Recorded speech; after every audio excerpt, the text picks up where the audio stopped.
Today's daf is daf Chaf Beis. Iboilu, who are the last two words on Chaf Aleph Amid Beis. The Gemara raises the following stuff.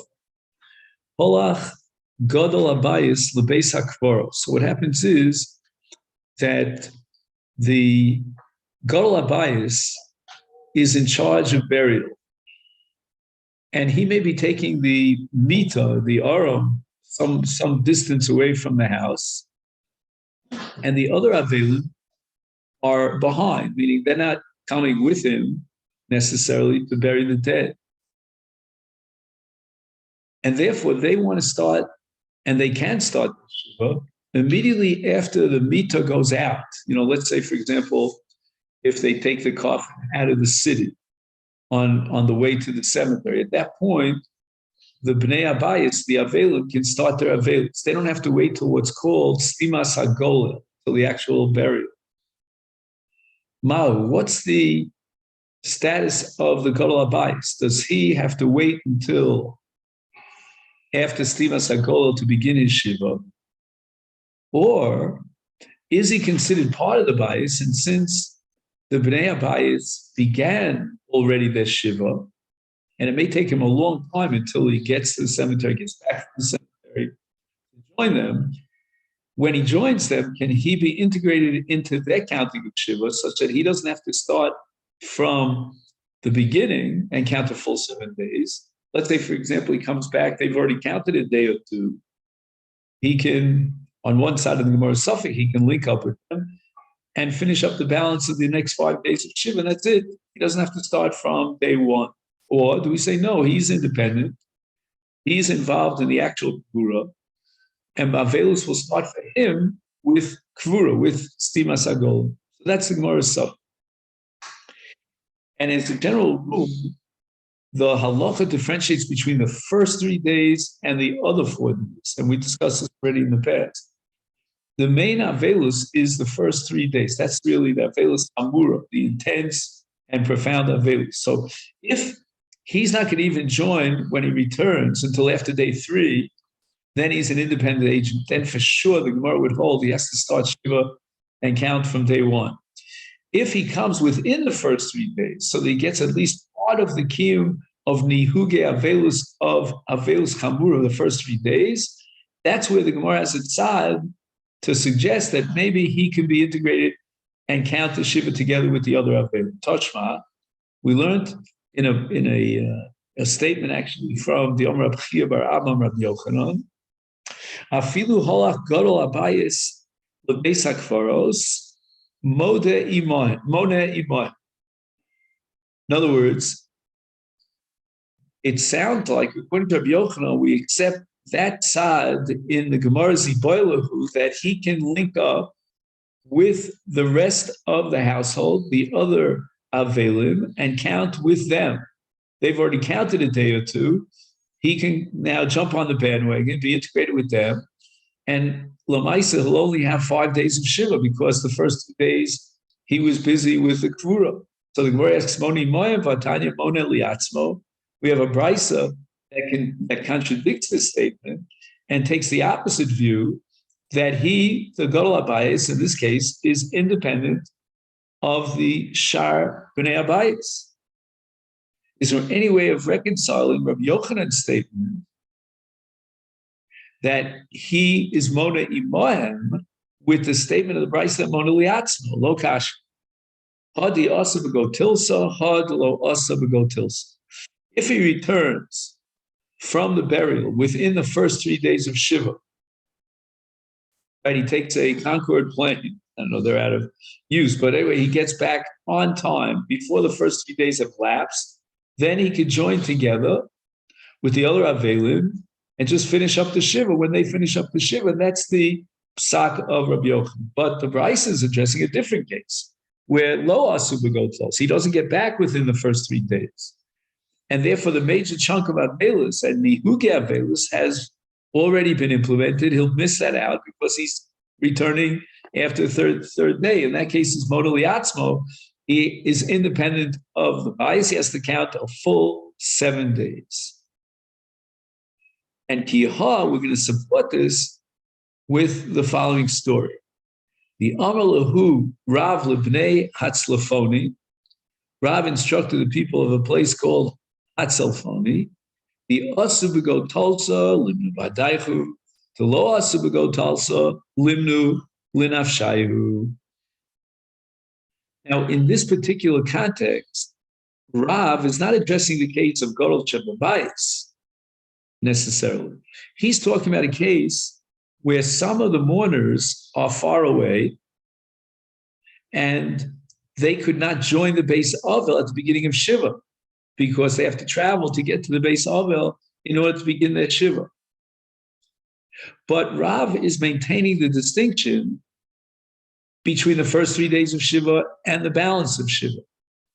So those Avelim who come late and they weren't there for the beginning of Shiva, but they make it there before day 3, they can be integrated into the Avelis. They count Shiva together with those who started the Avelis on time, and they will finish the Avelis at the end of the time that the people who are already Avelim from the get-go finish their Shiva. But if these individuals will join them at a delay of more than 3 days, so they didn't overlap with the Avelim and the Kiyum Avelis in the Beis Avel, even one moment of the 3 days, then they have to start Shiva from the beginning and count their own Shiva. We see a very clear parallel between our discussion in the context of Rabbi Yochanan regarding the Av HaBayis or the Gol Shebabayis who comes back after the Kura, and the case of mourners who were late and they were delayed in joining the base of Amalahu Rava L'Bnei Machos. Rava told the people of his city, Atun delo azilu basar arsa. You do not go out to the burial place. You stay behind, because very often they would take the body a far distance, like for example from Bavel to Eretz Yisrael. So not everyone would accompany the body to Eretz Yisrael for burial. So therefore, the lo azlitu basar arsa is mechima adrisu apaychu mibava de abula aschilu limnos. As soon as you are mahader ape means he turns his face away. Mibava, from the gates of the abula of the entrance into the city. So you escort the mess till you get out of the gates of the city. As soon as you turn your face around, facing back into the city to return back to your home, start counting Shiva at that point. Even though it's before the burial. Whereas those who are accompanying the body for burial, maybe they're making the trek all the way to Eretz Yisrael for the burial, their status is a different status entirely. They have to wait until Stima Sagola, until the actual burial, in order to begin counting Shiva. But those who are not going, they're not accompanying the deceased to the burial, they begin counting their Shiva the moment that they turn away towards home at the gates of the city. Rav Shimon has a different opinion. Afilu ba biyom hashvi mimakom karov modi moed. Even if those who were delayed in their return to the Beis Avel, to the point in which they came back to the Beis Avel only on the last day of Shiva, as long as they were coming mimakom karov, which means a day's journey, then mona imohem, which means that their nig avelos would be an hour, the last hour on day 7. So again, although these may be people who escort the dead to the burial, it's possible, and therefore we would have said that their abelus should begin with stimas hagolel.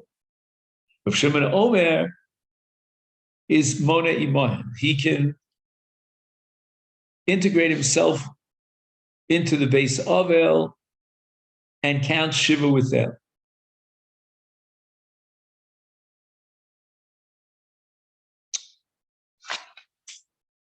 Amar Rab Chia bar Gamda, Amar Rab Yossi ben Shol, Amar Rebbe. V'hu sheba u'matza menachamim etzlo. The halacha of Rabbi Shimon, that you can link up with the Avelim even on the last day of Shiva, that only applies when there were menachamim, meaning he got back to the Beis Avel to join the other mourners early enough so that there could be nicham avelim. In other words, there's got to be some sort of profound fulfillment of avelus in that last day of Shiva when he joins the rest of the mourners. And what would constitute that profound kiyum, fulfillment of avelus? It would be nicham avelim. So there's still menachamim available to be menachem him. So he will join the Beis Avel at the end of the Shiva. The menachem will come to be menachem him, and that's his fulfillment of the mitzvah of avelus. And I suspect that this is a reflection of what we call kavod hames. This is not for the purpose of consoling the heart of the Avel. I mean, the Gemara is setting up a more formalistic action of nichum avelim. But that nichum is part and parcel of the kiyum of kavod hames, of setting up a Beis Avel in deference to the mes. Boy, Rav Hanan, Ninaru la'amod v'lo amdu ma'u. You're telling me that there has to be menachem in the Beis Avel when he returns to join the other avelim. Well, what happens if the people who want to be menachem have been involved in nichum avelim for, let's say, 5 out of the 6 avelim? Now the 6th avel comes in; they have already stood up to leave. Is that considered as if they've already left? Or is it enough that before they step out of the Beis Avel, they are menachem with some sort of formalistic, perhaps, nusach of nichum avelim, amokim yachem esken, teku? And the Gemara says, we don't have an answer to this. So how late is late? And the Gemara is tzad to say it's even as late as the fact that the last menachem have already stood up and they're on their way out. But still you can catch them and ask them to be menachem, have them be menachem, and that would be a kiyum of avilus. And although it's a teku situation, but we have a rule in avilus that halacha k'divrei mekil ba'av. So we would be mekil in this case. Gmiri chavrei de Rabbi Abba bar Chia me Rabbi Abba. Gmiri means a mesiras haTorah. And a friend of Rabbi Abba received a mesiras haTorah from Rabbi Abba. Umanu, and who is this friend of Rabbi Abba? This so-called anonymous chavrei de Rabbi Abba. It was none other than Rabbi Zera. According to another tradition, chavrei de Rabbi Zera me Rabbi Zera. It was a friend of Rabbi Zera that received this tradition from Rabbi Zera. Umanu, what's his name? Rabbi Abba Brei de Rabbi Chia bar Abba. And all this is a tradition in the name of Rabbi Yochanan. Halacha ki Rabbi Shimon Gamliel v'treifos, halacha ki Rabbi Shimon bi'ava. We will accept both the das Yochanan, right, the minority view of Rabbi Shimon Gamliel in treifos, as well as his minority view in Av. So the Gemara explains. Rabbi Shimon bi'avel hadamaran. And according to Rabbi Shimon, if an Avel is kara and was out there burying the dead and he returned on the 7th day of Avelus, he can be Moed Iman. Rabbi Shimon Gamliel v'treifos, and b'nei me'ayim shenikvu. So we're talking about the intestines that were punctured. The lecha sotamtam, but there is a certain mucus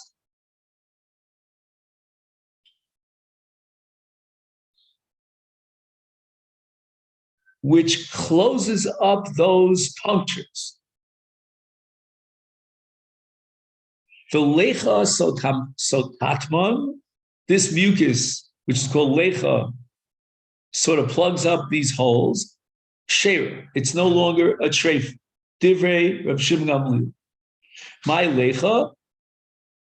So, what is the biological function or definition of this lecha? Amar of Kahana, Shirka, Dima'aya, Dinafak Agav Ducha. Me'aya is the intestines, what we call the kishkis, and Shirka is a liquid, some sort of liquid substance. Dime'aya, from the intestines. Dinafik, and how do you remove this mucus, this liquid from the intestines? Agav duchaka. Duchaka means dochak. We have to push it out with pressure. So if there's pressure on the me'ayin, then this lecha comes out, and the lecha will fill in the holes, plug up the holes in the intestines. And that's enough to render the animal kosher.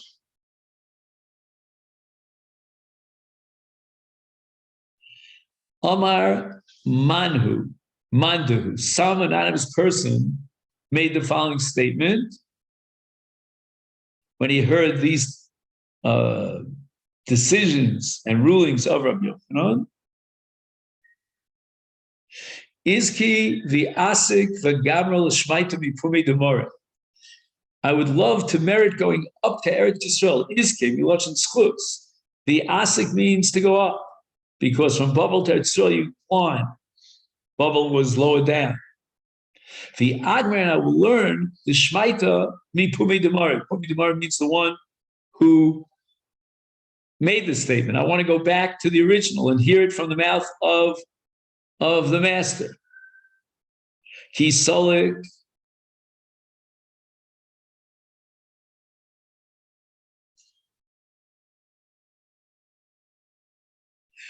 When he went to Eretz Yisrael, Ashkechei Rabbi Abba, Braid Rabbi Chia bar Abba, Omar Le.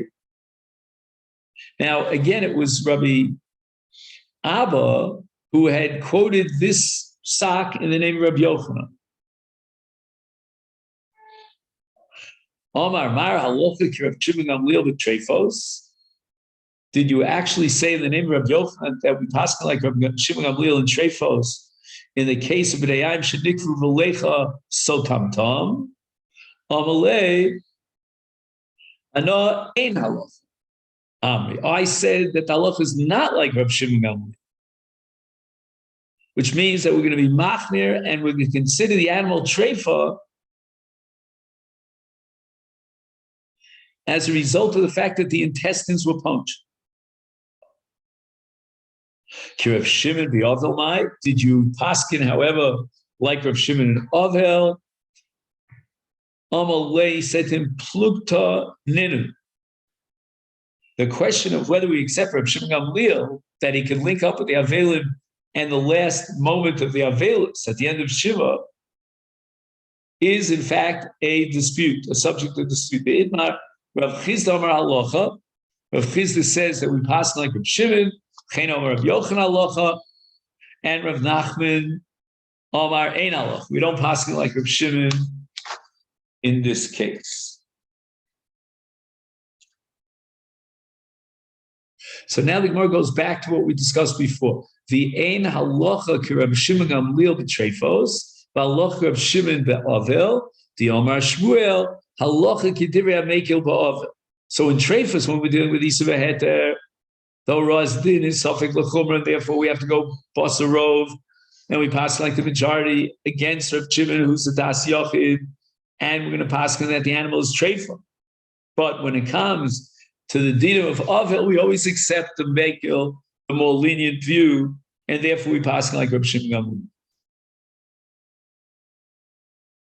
Now we learn a brayso. Al kol hamesim kulam madche mitaso hareze meshubach.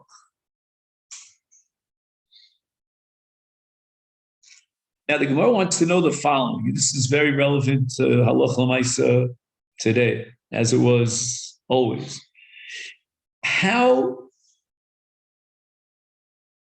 To what extent do we have to speed up the process of burial from the moment of death? On the one hand, it's covered a mess to bury the mess immediately, urgently, but on the other hand, there's also a dimension of covered a mess, which is hesped. And if we want to maximize hesped, we may have to delay the burial of the dead.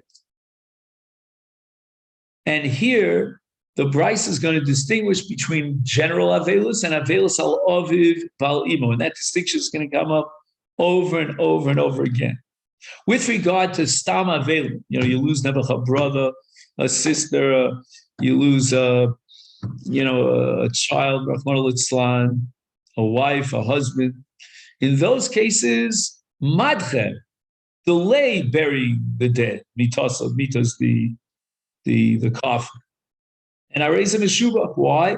Because we want to expand the time for Hesped. In other words, if we're in such a rush to bury the dead, we won't be maspid kihil chasa lichvich voda shel mes. So that's true with regard to all relatives, except for al aviv al imo hareza meguna. When it comes to parents, this is not a good idea to delay the burial. We want the burial to take place as soon as possible.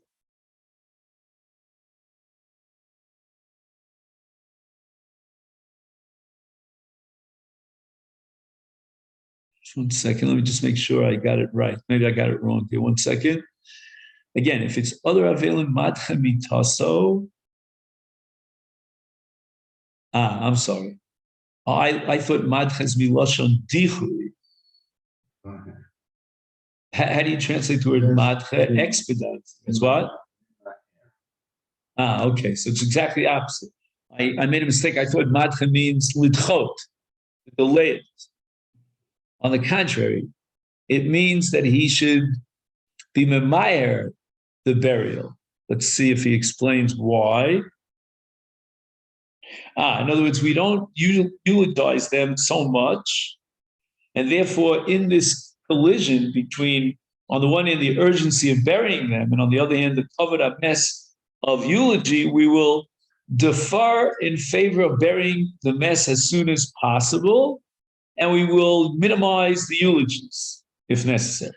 However, al aviv imo, then hareze meguna. If he is quickly burying the dead at a very fast pace, that's not a good idea. Why? Because with regard to parents, one is obligated to eulogize and mourn for them profusely. Therefore, one should delay the burial and eulogize and mourn for them while they await burial. So this would be very relevant. Let's say if Rahman al-Islam, a person he lives in Eretz Yisrael, he loses a parent in Chutz La'aretz, maybe they should delay the burial a bit. I don't know how long, but a couple of hours maybe, in order to get the one over to Chutz La'aretz who's going to make a eulogy, like a son or something. However, even in the case of parents, where we wanted to delay the burial to allow for an expansion of the eulogies, but not on Erev Shabbos, Erev Yom Tov, in those cases, we want to expedite the burial as soon as possible. Hareza Meshubach. She'eno oseh ela l'kvod aviv v'imo.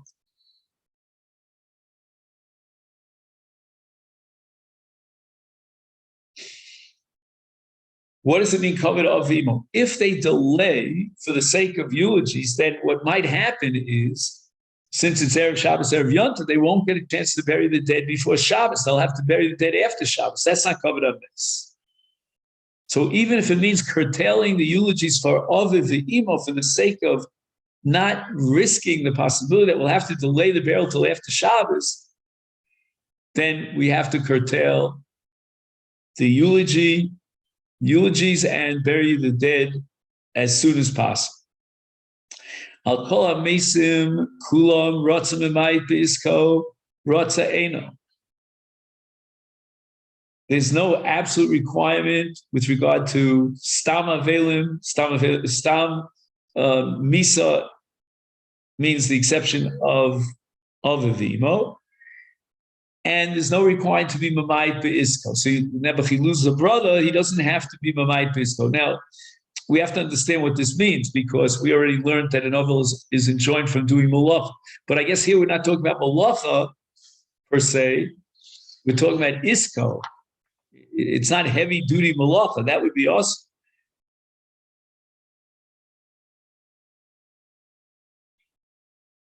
So when it says rotza eno, he has the option that he doesn't have to be mamayit be'isko. In these kinds of, dealings, he picks up a phone and he says, oh, I want you to buy this property or invest in a stock or a bond or something like that. That's okay because that's not real heavy-duty malacha. And that was not prohibited.